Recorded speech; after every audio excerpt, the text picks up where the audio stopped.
Hey there, everybody. Welcome to our review and reaction to Only Murders in the Building, Season 3, Episode 9. Here we are, so close to the finale, and I'm finding myself in a part of a different show called Only Flip Floppers in the Building for the amount of flip flopping that I have done over the past week and a half. This show can just never it can never give me what I want, apparently. I just want to challenge it all the time. Listen, I completely understand. Everyone is flip-flopping on who it is, who it isn't. I mean, even in this episode when they had this big reveal that it's probably Donna, we even had a moment there where Charles was like, "Yeah, there's some red herring in the fridge." So, I mean, like it's tough to really know what's going on. It's so funny because I've been on this Cliff train for most of the season, and we're now at a point where there is at least more evidence surrounding Cliff's mother than ever before, and I think it's easy to jump to Cliff. And now here I am just being like, nah, it's not Cliff. Cliff has nothing to do with it now. Listen, I know that there's been lots of you guys in the comments. It's like, it's Donna, it's Donna, it's Donna. And, last video, I had come up with the theory of like what her motive could be, which is basically this. This is the motive. She doesn't want Cliff for his first play to have a play that flops. So instead of firing Ben and being like, Ben, you're out. Jonathan, you're in. I read this bad review. We're swapping it out. Oliver, this is why. She decides to murder him. And everybody put on your hard hats because listen, I'm going to give you guys like the real on how I feel about this. This is flimsy. Yeah. I said it. This is a really flimsy motive for murder. Like, Donna is the producer and the money person. She's made tons and tons and tons of, money and plays and all these other ventures. She easily could have just switched it out. She has a real reason for it. She can go to Oliver. Oliver knows about the review as well. So she went to him and was like, listen, I saw this review. It's saying that Ben is the problem. I can't allow that to happen to this play. My money's in this play. Oliver can't deny it. He knows it too. They'd be like, okay, yeah, I get it. Okay, here's the good news, everybody. Flimsy. It is flimsy, but we can all be okay with it because Donna's not the actual killer. It's Robert Taubert. I'm dying on this hill. Is there room for on the hill? I need to join you on the hill now. I have put on my hiking shoes and I did some soul searching, everybody. Welcome to Taubertville. I became Cinda Canning earlier on this season. I reinvented myself as a Taubert truther. It has happened, but okay. We'll explain why we're both in this spot, and Jess is being kind enough to welcome me onto Taubert Hill. Welcome. But before we do go forward, be sure to join our Patreon next week, October the 3rd. We are going to have a live stream that evening talking all about the Only Murders in the Building finale. We'll share some theories as to where it could be going from there. We'll take questions from you guys. It is going to be an Only Murders party like no other, minus the murdering. There will be no murder going on the live stream. But there might be in the finale, so I feel like we're going to have a big cliffhanger again. There's going to be lots to talk about. We have a link for you in the description to be able to join our Patreon so you can join our live stream and talk to us directly. Okay. Taubert. Okay, listen. Yeah. So in this episode, we saw the trio back together and going through the timeline of everything and going through all the interviews. Whose interview is not there? Taubert. I said this last week. It was like, it's really interesting that the guy who was the documentarian following him around, like, he didn't just show up on the first day. Like, there's lots of work that goes into doing a documentary or a film or a TV show. It's not just you wake up one day and grab a camera and go. Like, a lot of preparation goes into this. Yes. So it's very weird to me that he was never questioned. He was conveniently on a commercial shoot. He wasn't around. Detective Williams didn't bother to talk to him at all, where I feel like somebody would have been like, yeah, there was this guy that's been doing a documentary about him and following him around. You might want to talk to him as well, because you would want to talk to him as well, for sure. So Listen, I found it very weird as they're going through it and they're like, oh, this person said this person said this, because we saw it on the video. Yeah. When they get to the Taubert of it all, we saw Mabel just repeat what Taubert told her Yeah. about Ben taking the camera and bringing it inside and forgetting that it's rolling. So is that still true? Like, it could be true, but it could also just be she's repeating what Taubert said and she's Yeah. like, okay, this is part of the timeline. I think there's two interesting schools of thought here, and neither one of these, by the way, clear Taubert of actually having killed Ben. There's number one, everything in the story is accurate. Like, everything that we saw in regards to Donna being the supposed poisoner of Ben, I believe that that is probably accurate. It's not guaranteed. They're taking Taubert's word for it there. But even if everything is accurate there, that does not mean that Taubert is innocent for what happened later on. And this show continues to just yada yada the actual moment in which Taubert died. Like, they're not focusing, not Taubert, when Ben died. They're just like completely just glossing over this altogether. Yeah, they absolutely are. And we've talked about what Taubert's motivation would be. I mean, like I said, it takes a lot of time to put into getting ready to prepare to actually make a documentary, and then all the time filming, all the time editing, for him to just get fired off of it right at the finish line.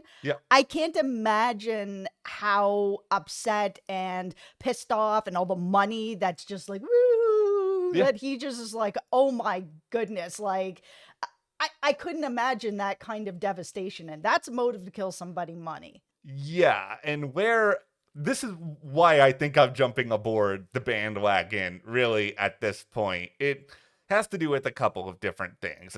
Number one, as you said at the start of this, having Donna be like the overall big bad of this season for the reasons that have been explained. That's flimsy. It's not strong enough. We're coming off of a season where I never felt like Poppy's motive was strong enough. And also flimsy. Yeah, there were some cool twists along the way, but like the end result of it just fell a little bit flat. And so I think the show realizes that on some measure. So that's a big part of it. Also, I kind of thought a lot just like this morning, okay, maybe Cliff is the one who pushed Ben down the elevator shaft, and maybe that's the twist, that maybe Donna and Cliff had some conversations. Donna told Cliff about some of what happened, and Cliff was like, I'm not going to have you go down for this yourself. Like, I'm going to sort of take some sort of charge here. But Cliff stress danced his way through an audition process earlier this season, and at first I thought this was just funny and silly. It is funny and silly. It was, but it also taught me Cliff cannot handle the stress of having murdered somebody. That's true. And then kind of kept that information from everyone. And then I just, for some reason, I think because I was so far down the Cliff rabbit hole, I just completely ignored this valuable piece of information. But this episode, the thing that really got me on board, actually got me climbing up Taubert Hill here, is the idea that Dickie was basically wanting to quit. And he already had this fight with Ben about this. So this basically means that after what happened with Taubert and Ben, there might not have been anybody who actually knew about Taubert being fired, because Ben had already said to Dickie, we're not talking anymore. And if Ben is dead, one, nobody can prove that Taubert was no longer the documentarian, so he can just go ahead, release his information. And I think, too, after he quote-unquote died in the poisoning, I think Taubert had a light bulb go off in his head. It's like, oh, this is actually a lot better for my career.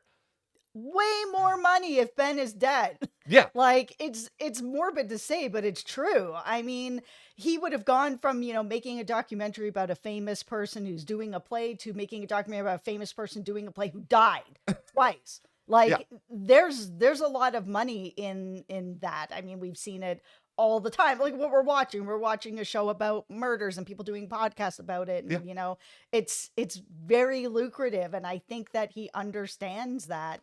And it is, I've been saying all this time, I think that the person who pushed him at the elevator, Robert, it was doing it because there was an opportunity there. It wasn't something that he was necessarily premeditating, that it was like, okay, somebody already did this the first time.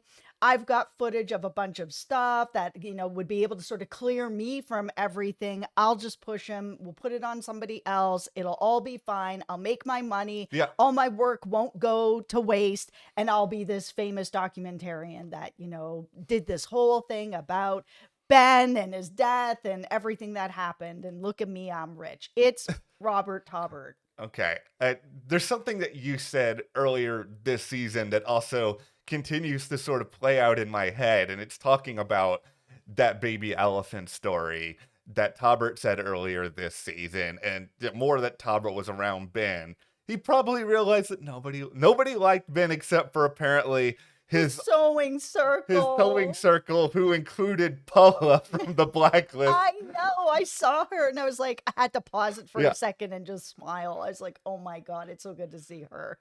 In between that, you know, we have Lester, who's also Brimley on the list. This show eventually just going to have the entire cast of the Blood. Where's Spader? I know, next season. Okay, no, but I just feel like there's a lot of people who wanted Ben gone. Ben wasn't liked. I think Taubert somewhere in his head probably convinced himself that nobody's going to miss Ben. It's a net positive for everybody, especially myself, if Ben ends up leaving the picture at this point. Like you said, it probably wasn't planned, but you know what? He had an opportunity and he took it. Yeah, that's what I think had happened. If Donna's the first killer, I'm just going to kind of like push that out of this whole story for me. Like it just didn't happen, because for me, a couple things. I've said since the beginning, I don't want to see another female killer. It can't be like, this is women who kill every single season. It's just the same thing, rinse and repeat. And, you know, I didn't want to see another female killer, even if she's matched up with a male killer. I mean, we kind of saw that last season. You know, Krebs didn't kill anybody, but he definitely was involved in all of that. We've already seen this same sort of duo, except they, you know, they were together on it, where it's here, it's like, okay, maybe it's an opportunity this time.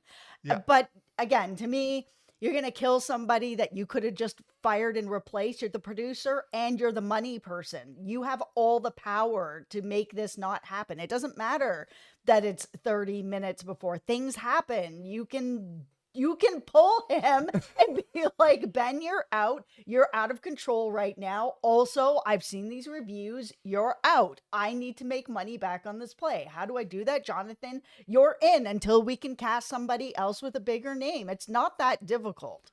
Yeah, I'm not going to sit here and pretend that I'm a theater expert. I'm not, but everything you're saying there, that just makes the most sense. Murder for a bad review when you could fire somebody? Stop.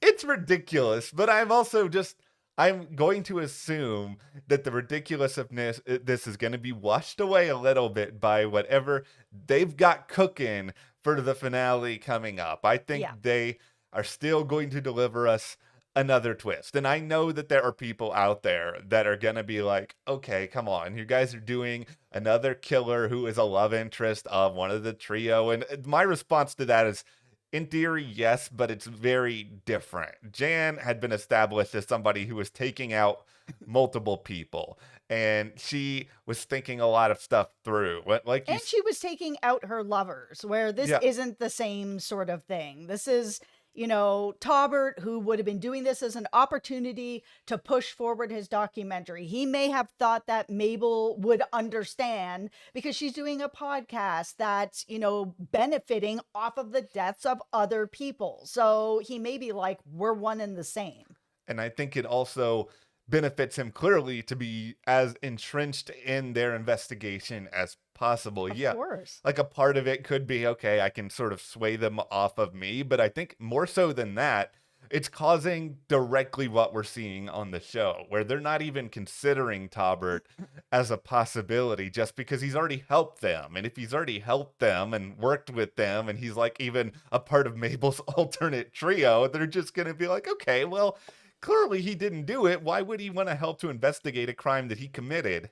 Because Mabel said it. The Yeah. people who have done something insert themselves into, investigations all the time. It absolutely happens. So, I mean, I think she's obviously blinded because she's in a relationship, but the other two wouldn't be. But to Yeah. give them a pass, they just haven't been involved all season. They've been involved in the play. It's the first time that we've really seen the three of them like together doing what they do.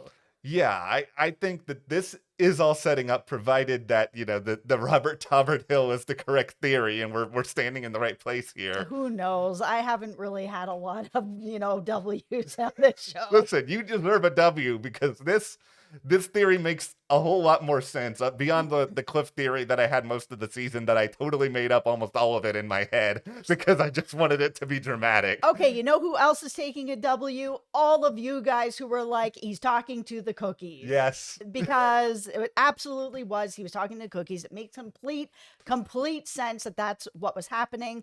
There was also lots of theories that he's the person who wrote the pig thing to himself. He did.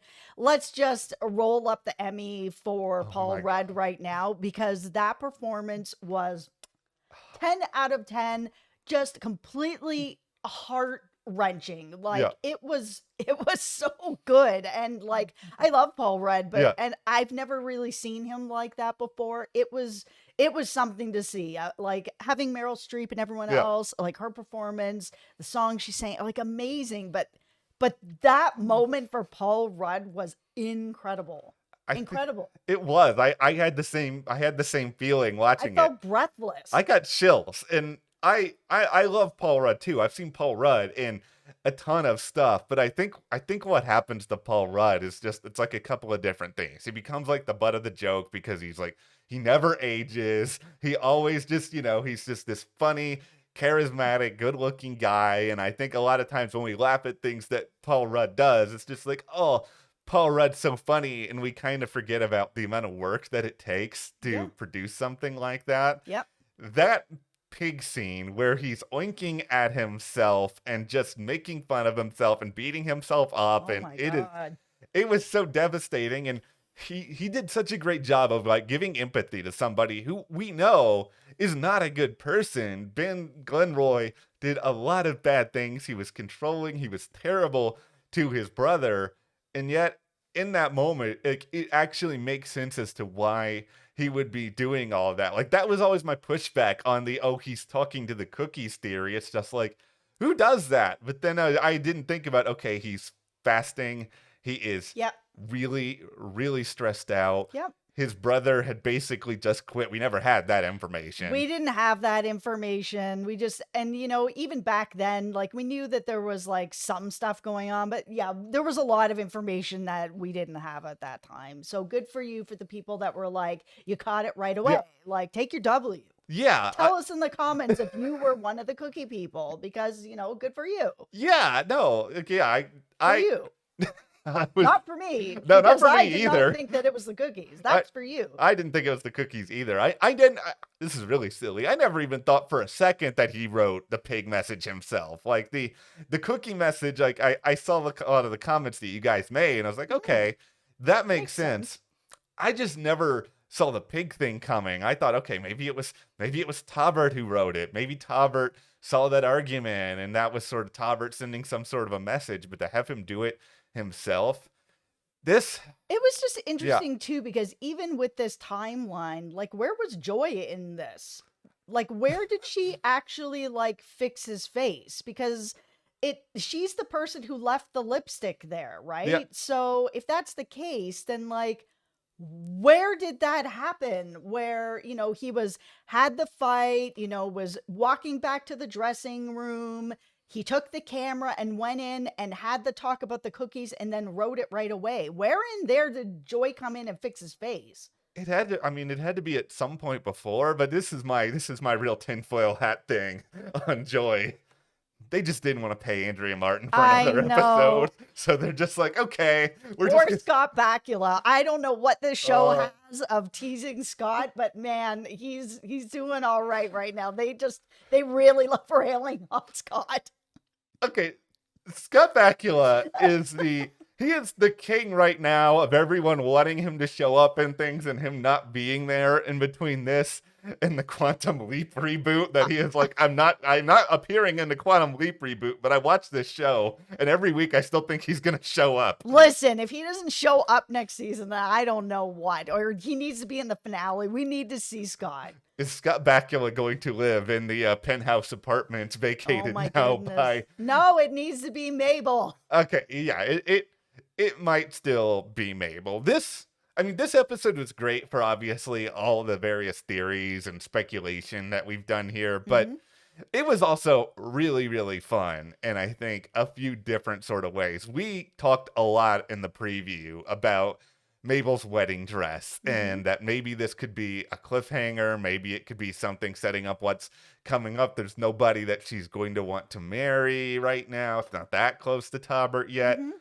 I did not think for a second that it was being set up that she and her two olds were going to be like bursting into the courthouse wearing wedding day attire in order to see Loretta's hearing. Yeah, I mean, I didn't see that coming. It was a fun surprise. And who's at the hearing? It's Donna. Listen, you guys already know how I feel about this reveal. And, you know, there's a little part of me that's hopeful that this isn't the reveal, but, you know, I think that it is. I think that Donna did do this and she decided to kill Ben instead of fire Ben, which, you know, we're here. But if there is a second killer and it's not her or Cliff that have pushed him down the elevator over a bad review, then, you know, it can redeem itself. Yeah, I think it can. And I've tried to be in sort of the shoes that you're talking about. Is like, okay, does it have to be Donna? And just the more that I've thought about it, the more I just keep coming back to this idea of there's just nobody else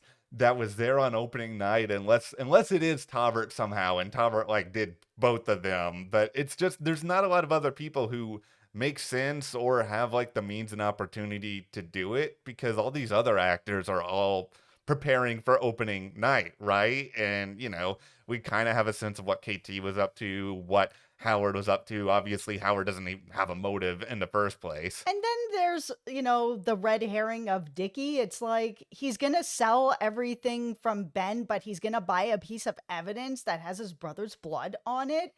That's really weird. Like, it doesn't make a lot of sense. It's not like a sentimental, like, oh my goodness. And if he's not covering up who he knows is the murderer, then what? He's bought like a hanky with his brother's blood on it because of what? Guilt that he was like gonna quit? Like it's a bit of a stretch. It's very weird. Like if my brother or my sister had gotten killed and we had had a fight right before, I don't want something with their blood on it because they had been, you know, murdered. That's really morbid. And I say that as a former funeral director. I have a hard time believing it. I'm not saying that it wouldn't happen if that's what's happened here, but it's pretty weird. This is the only theory that I can sort of come up as to why he did this. And this is also pretty flimsy. It's just that he is fine selling off a lot of his brother's memorabilia, but he's uncomfortable with the idea of someone having something that has Ben's blood on it. Yep, I could see that. I don't think that's flimsy. I think that's pretty good. Well, it's just, it would be macabre. They'll like have that out there and he's just like, you know what? I want to take that for myself, but still maybe we'll get a little bit more of an explanation on that. Honestly, I don't really think we will. I think we're probably just going to keep on moving into the finale and we'll probably get some answers on some other stuff. We will talk a little bit more about that soon because we have a preview coming up for this season 3 finale. Yeah, we will have our preview up tomorrow. And like we said, we're going to have a live stream up for Only Murders in the Building next week over on our Patreon. After the finale, we're going to be talking about it on the Tuesday night. Anything you want to talk to us about the finale, about the next season, which still hasn't been renewed. surprisingly. I feel like it's going to be, but Yeah. I mean, there was everything that was going on with the writer's strike. You know, the actor strike is still going on. So, you know, I think we're going to get something, but Yeah. not yet. But we're going to talk about everything that could be coming up for season 4 in that live stream. So be sure to join us. Yeah. Thank you so much to our patrons who have supported us so far. We Thank you. really appreciate it. Thank you guys. We'll see you here next time.